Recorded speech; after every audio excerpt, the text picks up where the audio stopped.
नमस्ते बच्चों। आज हम गद्य पाठ का पहला लेसन जिसका नाम है दो बेलों की कथा, उस लेसन का अध्ययन करेंगे। इसके लेखक हैं प्रेमचंद। इनके द्वारा लिखी गई यह दो बेलों की कथा एक कहानी है और यह बहुत ही प्रसिद्ध कहानी इनके द्वारा लिखी गई मानी जाती है। तो सबसे पहले तो हम प्रेमचंद का जीवन परिचय पढ़ेंगे।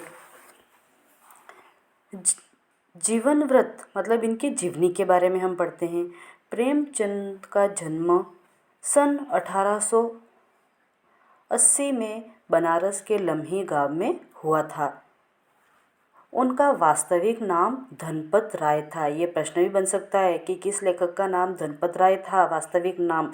तो मुंशी प्रेमचंद का वास्तविक नाम धनपत राय था और इन्हें उपन्यासों का सम्राट भी कहा जाता है। तो उपन्यासों का सम्राट किस लेखक को कहा जाता है? तो मुंशी प्रेमचंद को कहा जाता है। ये इस तरह के एक एक नंबर के क्वेश्चन में दो क्वेश्चन बन सकते हैं। मातृत्व सुख से वंचित प्रेमचंद का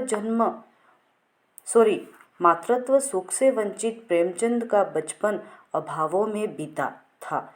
इनकी माता का प्रेम इन्हें नहीं मिला, तो हो सकता है इनकी माता का देहांत हो गया हो बचपन से ही और इस वजह से इन्हें माता का प्रेम नहीं मिला था और माता के प्रेम के अभाव में इनका बचपन बीता था। उनकी शिक्षा बीए तक ही हो पाई थी। वे शिक्षा विभाग में नौकरी करते थे। बीए तक की शिक्षा की इन्होंने, शिक्षा प्राप्त की और फिर शिक्षा विभाग में ही नौकरी करने लगे। बाद में असहयोग आंदोलन में सक्रिय भाग लेने के कारण उन्होंने सरकारी नौकरी से त्यागपत्र दे दिया। फिर गांधी जी द्वारा असहयोग आंदोलन चलाया गया। असहयोग आंदोलन का मतलब होता है कि जो उस समय अंग्रेजों का हमारे देश में शासन था तो उनके किसी भी कार्य में कोई भी सहयोग नहीं करना। सहयोग यानी सहायता, असहयोग यानी उनकी कोई भी सहायता नहीं करना। तो उस असहयोग आंदोलन में भाग लेने के लिए इन्होंने सरकारी नौकरी से त्यागपत्र दे दिया और उस आंदोलन में सक्रिय रूप से भाग लिया। आजीविका एवं देश सेवा की भावना से प्रेरित होकर वे लेखन कार्य के प्रति पूरी तरह समर्पित रहे और अपनी आजीविका यानी अपना गुजारा चलाने के लिए और देश सेवा की भावना के लिए इन्होंने पूरा जीवन लेखन कार्य में ये पूरी तरह से समर्पित रहे थे। और 1936 में इस महान कथाकार की देह पंचतत्व में विलीन हो गई, अर्थात इस तरह से इनकी मृत्यु 1936 ईस्वी में हो गई। अब इनके द्वारा लिखी गई रचनाएं प्रेमचंद जी की कहानियां मानसरोवर के 8 भागों में संकलित की गई। इनकी जितनी भी कहानियां हैं मानसरोवर नामक शीर्षक के 8 भागों में संकलित की गई है, बनाई गई है। इनके अतिरिक्त उनके सेवा सदन, प्रेमाश्रय, रंगभूमि, कायाकल्प, निर्मला, गबन, कर्मभूमि, गोदान उनके प्रमुख उपन्यास हैं। ये उन्होंने हंस, जागरण, माधुरी आदि प्रमुख पत्रिकाओं का भी संपादन किया था। प्रेमचंद जी का नाम कथा साहित्य में तो प्रतिष्ठित था ही, इसके अतिरिक्त निबंध एवं अन्य प्रकार के गद्य लेखन के द्वारा भी उन्होंने प्रचुर मात्रा में साहित्य वृद्धि की।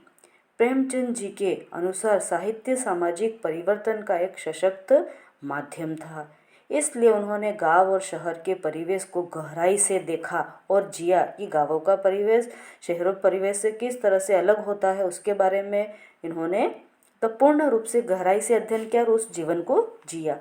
उनके उसी जीवन की सूक्ष्मतम अभिव्यक्ति भी उनके कथा साहित्य में मिलती है। उन्होंने किसानों और मजदूरों की दयनीय स्थिति कि उनकी कितनी दयनीय स्थिति होती है, दलितों का शोषण किस तरह से समाज के साहूकारों द्वारा, जमींदारों द्वारा किया जाता है, समाज में स्त्री की दुर्दशा और स्वाधीनता आंदोलन आदि विषयों को अपनी रचनाओं का मूल विषय बनाया और इस दिशा में पूर्ण सफलता भी मिली। इस तरह से इन्होंने इन क्षेत्रों में लिखने का प्रयास किया और इनको पूर्ण रूप से सफलता भी प्राप्त हुई। अब लेखन और विषय शैली प्रेमचंद जी का कथा साहित्य संसार बहुत व्यापक है, बहुत बड़ा है। उन्होंने न केवल कहानी से बल्कि पशु पक्षियों के माध्यम से भी अद्भुत आत्मीयता प्रकट करते हुए मानव समाज को झकझोरा। इन्होंने इंसान तो के अलावा पशु पक्षियों की सजीवता के बारे में भी इन्होंने कहानियाँ लिखी हैं। मतलब पशु पक्षियों के माध्यम से भी इन्होंने सजीव चित्रण किया, उनके बारे में बताया है। बड़ी से बड़ी बात को भी बड़ी ही सरल भाषा में सीधे और संक्षेप में कहने की कला में प्रेमचंद जी माहिर थे। मतलब बड़ी से बड़ी बात होती फिर भी उसे सीधी सरल और सहज भाषा में ये अब कहानी के माध्यम से उसे बता देते थे। इसमें इन्हें विशेष ख्याति प्राप्त थी। अब भाषागत प्रवृत्तियाँ, प्रेमचंद जी ने अपनी रचनाओं में सरल, सजीव एवं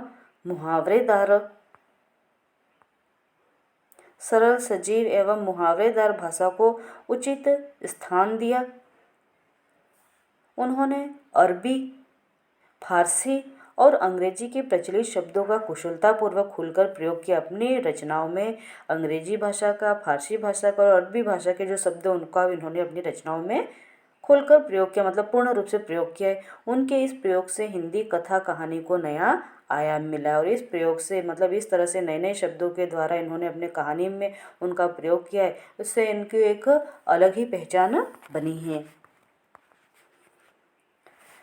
अब इनके द्वारा लिखी गई है कहानी दो बैलों की कथा, कि उसमें दो बैल होते हैं, उनकी एक कथा है, उसके बारे में इन्होंने बताया है कि जानवरों में गधा सबसे ज़्यादा बुद्धिहीन समझा जाता है। बुद्धिहीन यानी मूर्ख समझा जाता है।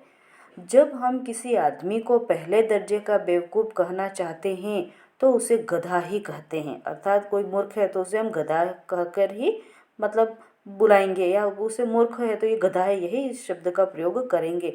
गधा सचमुच बेवकूफ़ है या उसके सीधेपन, उसकी निरापद सहिष्णुता ने उसे यही पदवी दे दी, या सचमुच गधा बेवकूफ़ है या फिर वह इतना सीधा रहता है इस वजह से उसे गधा कहा जाता है, यह इसके बारे में इन्होंने बताया है। इसका निश्चय नहीं किया जा सकता।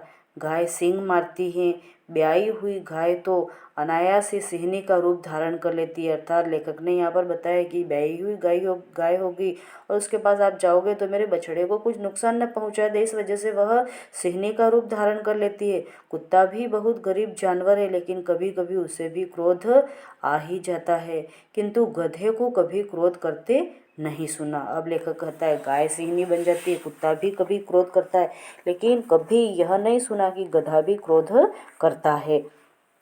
उसके साथ कितनी भी मारपीट करो, कितना ही भला बुरा कहो, लेकिन वह कभी गुस्सा नहीं करता। जितना चाहो गरीब को मारो, चाहे जैसी खराब सड़ी हुई घास सामने डाल दो, उसके चेहरे पर कभी असंतोष की छाया भी न दिखाई देगी। अर्थात यहाँ पर लेखक ने बताया है कि उस गधे के सामने आप कितना भी खराब खाना डाल दो, फिर भी वह कभी उसके चेहरे पर असंतोष के भाव नहीं दिखाई देते। वैशाख में चाहे एकाध बार कुलेल कर लेता हो, मतलब जमीन पर लोटपोट कर लेता हो, पर हमने तो उसे कभी खुश होते नहीं देखा। उसके चेहरे पर एक विषाद स्थायी रूप से छाया रहता है। सुख दुख हानि लाभ किसी भी दशा में उसे बदलते नहीं देखा। ऋषियों मुनियों के जितने गुण हैं वे सभी उसमें पराकाष्ठा को पहुंच गए हैं, पर आदमी उसे बेवकूफ़ कहता। अर्थात इस तरह से गधे के बारे में, मतलब जो गरीब होता है उसके बारे में लेखक ने यहाँ बताया कि वह कभी किसी चीज़ की कोई उस असंतोष के भाव उस पर नहीं दिखाई देते, कभी वो किसी बुराई के बारे में नहीं सोचता है, और इस तरह से उसके साथ किस तरह से उसका शोषण किया जाता है उसके बारे में बताया है। पर आदमी उसे बेवकूफ़ कहता है, मतलब जो गरीब होता है, सामने पलटवार नहीं करता, जवाब नहीं देता, तो ऐसे व्यक्ति को हमेशा बेवकूफ़ समझा जाता है। सद्गुणों का इतना आदर कहीं नहीं देखा। कदाचित सीधापन संसार के लिए उपयुक्त नहीं है। देखिए न, भारतवासियों की अफ्रीका से क्या दुर्दशा हो रही है। क्यों अमेरिका में उन्हें घुसने नहीं दिया जाता। बेचारे शराब नहीं पीते, 4 पैसे कुछ समय के लिए बचाकर रखते हैं, जी तोड़कर काम करते हैं, किसी से लड़ाई झगड़ा नहीं करते, 4 बातें सुनकर गम खा जाते, फिर भी बदनाम है। कहा जाता है वे जीवन के आदर्श को नीचा करते हैं। अगर वे भी ईंट का जवाब पत्थर से देना सीख जाते तो शायद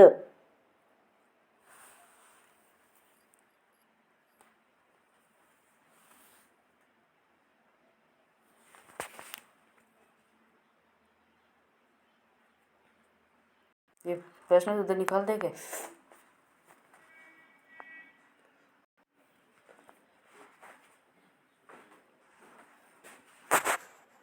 इसमें अपन जो दो बेलों की कथा पढ़ रहे थे वो एक कहानी है, तो उस कहानी के बारे में आपको पहले बता देती हूँ, फिर हम लेसन पढ़ेंगे।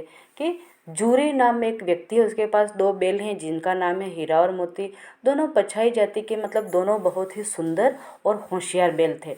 लंबे समय के साथ रहते हुए, लंबे समय से वे दोनों बैल एक दूसरे के साथ रहते थे, तो उनमें बहुत ही प्रेम हो गया था। वे साथ साथ खाते, खेला करते, एक दूसरे को चाटते, सूंघते, इस तरह से एक दूसरे से प्रेम करते थे और दोनों ही एक दूसरे के सुख दुख में काम आते थे। एक बार दोनों बैलों को अपनी ससुराल भेज दिया। जो जूरी व्यक्ति था उसने उन बैलों को अपने ससुराल भेज दिया और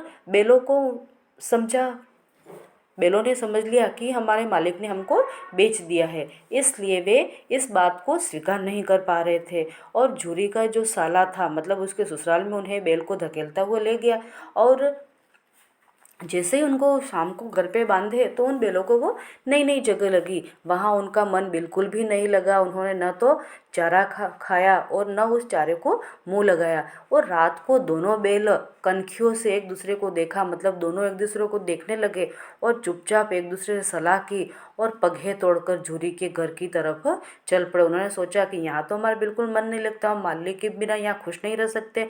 और इस तरह से वहाँ से वो अपनी रस्सी तोड़कर अपने मालिक के उधर चले जाते हैं। जैसे ही सुबह उस जूरी ने बैलों को अपने, जहाँ उसके बांधने का जगह था, बैलों को बांधने की जो जगह थी, वहाँ पर दोनों बैलों को खड़े देखा तो वह अत्यंत प्रसन्न हो गया। और बैलों की आंखों में उसके प्रति विद्रोह था, मतलब वह उसके प्रति अपना दुख जता रहे थे कि हमें वहाँ बिल्कुल अच्छा नहीं लगा और आपने हमें वहाँ पर क्यों भेज दिया। और घर और गांव के बच्चे खुशियों से ताली बजाकर उनका स्वागत करने लगे कि दोनों हीरा और मोती, दोनों बैल यहाँ पर वापस आ गए। इस तरह से बच्चे भी खुशी से उनका स्वागत करने लगे। और गुस्से के कारण उस बैलों को जो चारा डाला गया, बैलों ने उस चारे को खाया तक नहीं। जूरी ने अपने नौकर को चारे में खली डालने को कहा, मतलब इसे थोड़ा और इसमें स्वाद बढ़ा दिया जाए, किंतु मालकिन के डर के कारण उनकी हिम्मत नहीं हुई। अर्थात मालकिन मेरे पीहर में इन्हें भेजा और वहाँ से ही वापस भाग के आ गई तो कहीं हमारी पिटाई करेगी, यह सोचकर उन्होंने उस चारे को बिल्कुल नहीं खाया। इस तरह से वे जो दोनों बैल होते हैं तो अपने मालिक को छोड़कर कहीं नहीं जाना चाहते, भले उसने कैसा भी खाना दिया जाए, लेकिन उनके मालिक के प्रति इतना गहरा लगाव हो गया है कि वे उस मालिक से बिल्कुल दूर नहीं होना चाहते हैं। इसी तरह से दूसरे दिन फिर से उस जूरी के ससुराल से उसका साला आया और उस बैलों को वापस ले गया। इस बार दोनों को बहुत मोटी रस्सियों से बांधा गया ताकि ये उस रस्सी को तोड़ न पाए और यहाँ से भाग न सके, और उनके सामने खाने के लिए सूखा भूसा डाल दिया। हीरा मोती ने ऐसा अपमान पहले कभी नहीं सहा था, मतलब इस तरह से ऐसा खाना तो उन्होंने कभी खाया ही नहीं था। और इन दिनों दोनों ने हल में जुतने से इनकार कर दिया और उसे वहाँ पर खेती करने के लिए ले गए थे। तो दोनों ने एक दूसरे से मतलब बात करते हुए उनकी भाषा में, और दोनों ने सोच लिया कि कुछ भी हो जाए लेकिन हम इसकी खेती नहीं करेंगे। और उसके साले ने इस बात से चिढ़ते हुए, दोनों हल के साथ नहीं चल रहे थे, तो उन दोनों की खूब पिटाई की। उल्टे हल लेकर भाग गए और वे वहाँ से हल लेकर भाग गए। रस्सी, हल, जूता, जोत सब टूटा टाट कर खराब हो गया, किंतु गले में लंबी लंबी रस्सियाँ थी इसलिए पकड़े गए। हल सब टूट गया लेकिन रस्सियाँ बहुत मोटी होने के कारण वे वहाँ से कहीं भाग न सके। इस तरह से वे दोनों जीव जो बोल नहीं सकते थे फिर भी अपने मालिक से कितना प्रेम करते थे, उसके द्वारा दिया गया सारा रूखा सूखा उन्हें अच्छी तरह से आनंद उठा के वे खाते थे और अपने मालिक से कितना प्रेम करते थे, उसके बारे में ही ये कहानी बताई गई है, जिसका अध्ययन हम अगली क्लास में करेंगे। इसके जो शब्दार्थ हैं वे आप देख लेवे, पढ़ लेवे, तो वो अगला जो लेसन पढ़ेंगे उसमें उसका अर्थ आपको मिलेगा। ओके, इस लेसन को अच्छे से पढ़ के याद करें। धन्यवाद।